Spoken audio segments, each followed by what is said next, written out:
Hey everybody, how's it going? Welcome to another episode of the DC Universe Annotated podcast. Now, today, just to get our topics out of the way before we kind of, get into the I guess pre-topic stuff. So we are going to be talking about Wonder Woman 1984 going to HBO Max. It's probably the biggest news altogether, just because it's a huge surprise. Then after that, we're going to talk about some of the new information and the trailer we received for the Zack Snyder or Justice League Director's Cut trailer, which will be coming on HBO Max next year. Then Green Lantern, HBO Max showed details for the characters specifically. And last but not least, this interesting news about a Wonder Girl series that will be reportedly, I guess, go to CW more likely than not, but it'll be featuring a Latina Wonder Woman, which is definitely very interesting. So yeah, those are our topics for today. And I guess before we get into it, it would be terrible of me to not introduce the person I'm joined with today. Jorge, how are you doing? I'm good, man. How are you today? It's really early for me. So I got my coffee. I'm hoping I don't look too bummish today. For those who are watching the video segments and stuff like that, since I'll be on cam for it. But I'm wearing my Superman, Man of Steel inspired hat, just so I have something DC. You know what I mean? It was either that or I wear a pink hoodie, but I didn't really think the pink hoodie kind of conveyed DC. So I wanted to do to at least wear something that had DC characters or something on it. Um, but yeah, that's how I'm doing. I guess before we really get into any topics, which topic most interests you so far? Like before we get into it. Uh, really, I'm really curious to talk about the Wonder Woman 1984 release because it's very interesting that they chose to release it through HBO Max because it kind of feels like a last resort for them. But you know, just yeah, it's very interesting that they did that move. Yeah. And if anyone hears like that crying noise in the background, that's just my cat. She's been very needy lately. So I don't know, for whatever reason, she does that when she plays, I guess. Like, like the toy mice or whatever. Like she'll have like toy mouse in her a toy mouse in her mouth. And she'll just be like running around crying left and right. You'll think she's dying or something. Um, but anyways, let's just get right into it. So HBO Max decided to push. All right, so I guess getting into the next topic with the new. So it's interesting, right? So Zack Snyder uploaded one version of the trailer for the Snyder Cut, I guess, the Justice League movie. It was in black and white. It said hashtag, Snyder Cut, all that stuff. Then on the HBO Max YouTube channel and on like the other social media distributions, they just call it, I think, Justice League the Director's Cut, not Zack Snyder's Justice League, not Justice League Snyder Cut. And like on YouTube, on the HBO Max page, they have a colored version of the trailer, not a black and white. So it was really cool. Now, I gotta say, I really liked that they actually added new footage in here. Like we got a much better look of like Steppenwolf. Yeah.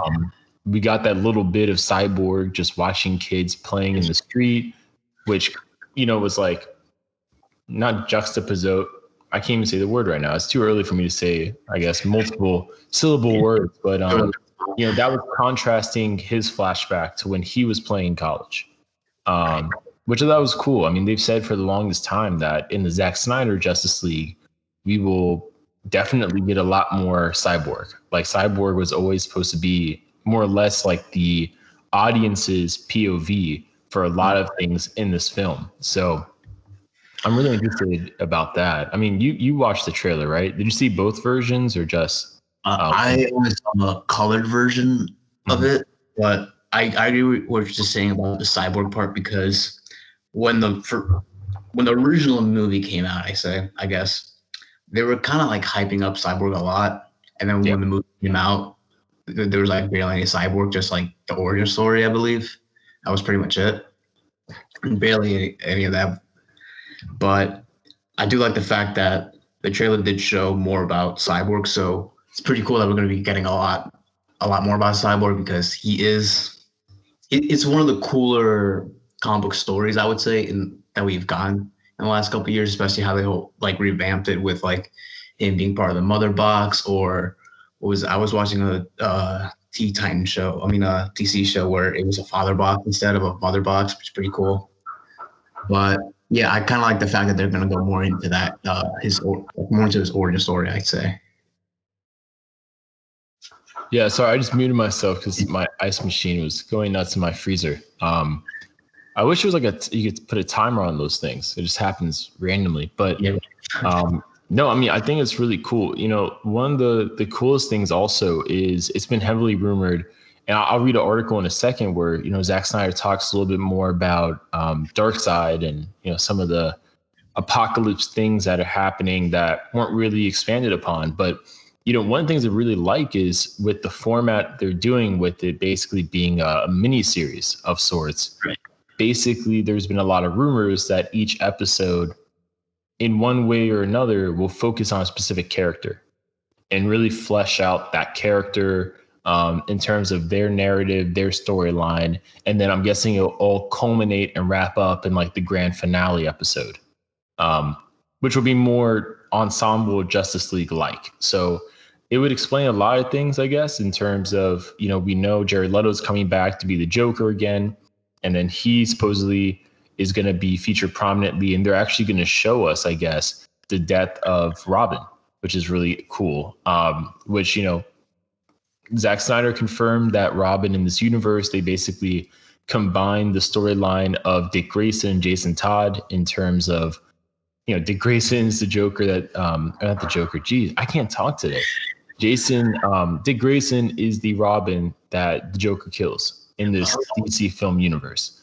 And I guess we'll finally see that. And there's been a huge rumor that the Robin will be played by Zack Snyder's son, which is why you haven't heard of like a major actor, you know, randomly cameoing for it or something like that. But ideally, you know, that whole storyline wrapping up Ben Affleck's Batman, giving more, not exposition, but just giving more background in general on that character story and where they are by the time of Justice League and how it all wraps up.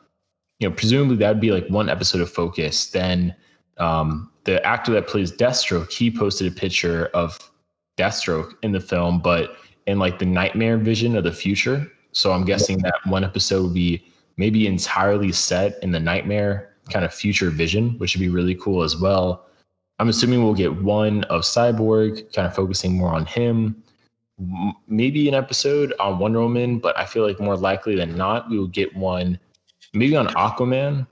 At the same time, maybe one on Superman. I think more really likely, you know, maybe one focus on Superman and Lois, since we still got a lot of people forget, but you know, that Martian Manhunter reveal will probably be put in here.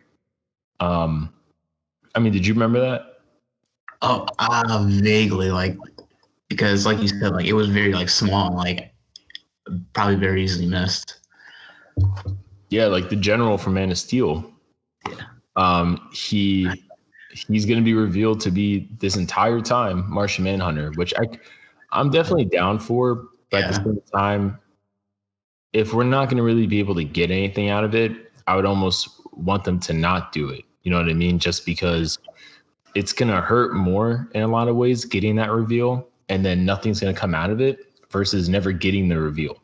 But I think this is great. You know, I think if this is kind of how they're going to go about the mini series approach, I think it's fantastic because, in my opinion, one of the biggest problems with Zack Snyder films is not the action, not entirely the story, but I think a lot of times Zack Snyder writes too much and he makes too much.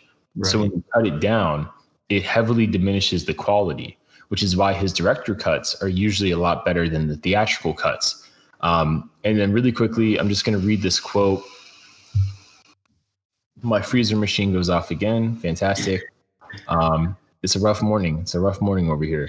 But Zack Snyder basically says in the, you know, early footage, right, which is like the flashback of Apocalypse first trying to invade Earth before being fought back by the ancient Atlanteans, Amazonians, first kingdom of humans, the old gods. they say Zack Snyder says, sorry, that Darkseid had stuck and dug up the Earth because he felt like the AntiLife Equation was here. He had to pound the Earth to reveal the AntiLife Equation, which in the movie you see it in a physical form, which are all those patterns of lava that exist on the ground. That's how you're able to visualize it. That would have to be deciphered to figure out how the AntiLife Equation could actually be put into practice. So I think that's really interesting.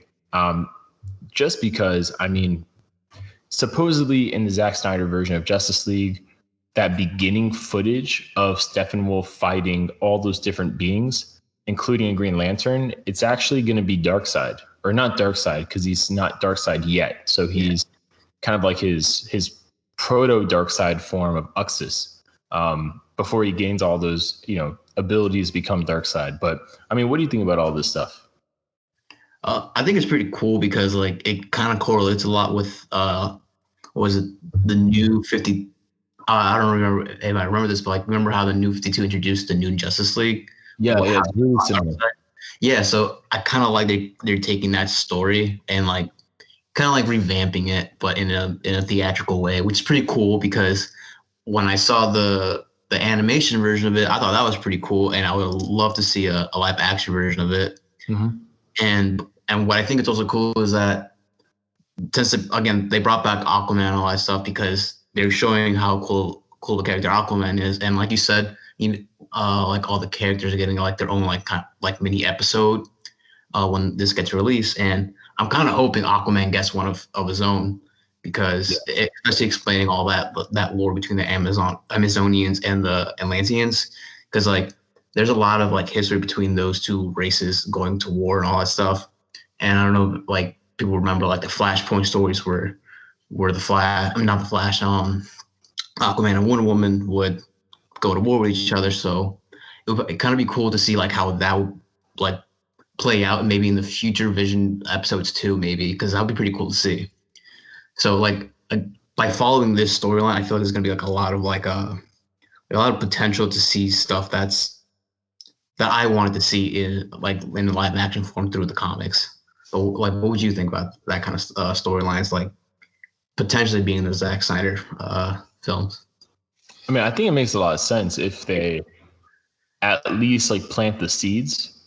Yeah, Just because, both the Gal Gadot Wonder Woman, Jason Momoa Aquaman, the Ezra Miller Flash film, whether they want to or not, they all derive from this movie.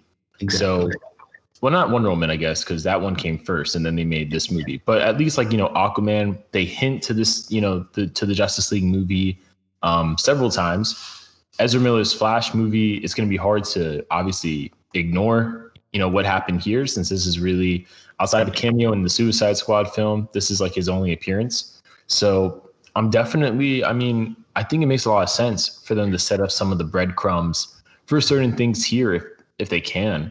And then you'll be able to just simply expand upon it instead of having to fully introduce it from scratch in the upcoming Flash movie, whatever they're going to do. Even though that movie sounds really complicated in its own right, just because they have, Michael Keaton's Batman, Ben Affleck's Batman. I mean, they're doing so much, but I guess, in their eyes, they're trying to do everything possible, wrap it in a nice bow, blow it up, and then you can start from fresh going forward. And in a later topic, I actually kind of find out why, but we could talk about that later. Okay. Yeah. Now, with Zack Snyder's Justice League, one thing I did want to, pose for discussion before we kind of, wrap up this segment. I definitely find it really interesting that, and definitely Flashpoints can be really useful for doing this for the audience in terms of doing a clean slate. But I find it really interesting just how much like New God stuff, how much Apocalypse stuff Zack Snyder has in here. I also find his approach to like, the different characters interesting, because we'll get Darkseid in some capacity. We're getting Steppenwolf in a revamped way. I guess the original way he was supposed to be introduced to us. Desaad, lieutenants of Darkseid. We're going to get those. High Priests of Apocalypse. We're going to get those. maybe some cameos of characters like the Furies. We might get those as well. I find it really interesting. We're going to get all this stuff. And then, right around the corner outside of Flashpoint, they already have like a New Gods movie in development, which presumably will give us an entirely different Darkseid, entirely different Apocalypse. So I just find it really interesting that they're doing this stuff. At the same time, we have the Matt Reeves Batman. We have the kind of Gotham PD HBO Max spinoff of the Matt Reeves Batman movie universe. So it definitely seems like a lot of chips are going to be placed heavily on this Flashpoint movie so they can reboot everything and do whatever they want going forward. So I was just curious what your thoughts were about basically that, the fact that, we know what we're getting right now, but we also already know what we're getting in the future. So it's kind of interesting. Yeah, like you said, like he put a lot of breadcrumbs like in this movie or slash series coming up, because like if any comic book fans knows, like New Gods is like kind of like it gets really complicated when people start to talk about it. And I was actually surprised when Zack Snyder like even introduced it into this movie, because like I said earlier, because if he's there's so many like characters, and that's why I kind of think like a lot of, not before Zack Snyder, like a lot of like directors were kind of against it, going against those stories. But I also feel like this is a great way to introduce these movie comic book characters, that hey, these are new guys. They've existed for like, I don't know, they've been around since like the 80s, I would say, maybe even longer in DC Comics. And like I feel like me personally, when I first got into comics, I didn't hear about them until maybe when I started reading New 52 comics. And so I feel like these movies are a great stepping stone because of getting people into comics, because I feel like DC's new way of like releasing characters and releasing stories is that they're going to be, introducing us maybe potential new characters first through a movie and or TV show before we even get that character introduced in an actual comic book. So I feel like DC's is evolving in a way where like we're going to be more than just like a comic book company. We're going to be like, a storytelling company, I would say. So their storytelling could be on like any platform basically. So, and I think the Zack Snyder cut, it's kind of like showing those pieces coming together. They're like, hey, we're taking this new direction, and like, and hopefully it succeeds, because I'm for it, because a lot of people nowadays also can't afford comics. They could like only, you know they like to go on HBO Max and Netflix, all that kind of stuff, and watch shows from there. And I think it's a great way to like introduce new characters to the new audience. Yeah, no, I agree. And actually, in some ways, I mean, I'll be honest, there's no clear segue for this. So I'm just going to rip the Band-Aid off. But yeah, that's about it for this episode. Thanks for checking it out. Let us know what topic was your favorite and your guys' thoughts about each topic as well, because I mean, we covered like a variety of different things. I mean, in hindsight, I think my favorite topic is probably this TV show that we were just talking about, the Wonder Girl TV show, just because it's such a new character. Um, there's no definitive canon, so to speak, so you could do whatever you want, Right. which is kind of refreshing, honestly. You don't have any situations where any decision you make with Barry or Iris, like in the Flash show, fans will be upset because you're contradicting this or that. Same thing for Arrow. I mean, you have none of that baggage, basically, which was kind of nice. But I mean, what do you think? What was your favorite topic? Uh, Personally, my favorite topic was actually the Wonder Woman 1984, just because like I think it's just a great direction that DC's taking with the way they're going to release movies, and potentially other movies in the future, just to like get the hype up for HBO Max, because HBO I've been an HBO guy since like I don't know how long. Like it's filled with great shows, all that kind of stuff, and I'm super glad like DC is coming to the platform. And I think Wonder Woman's just a really great like introduction for more DC fans to welcome to the platform. Nice. Nice. All right, cool. Well, thanks for checking out this episode, everybody. And we'll see you guys next week. See you guys. Peace.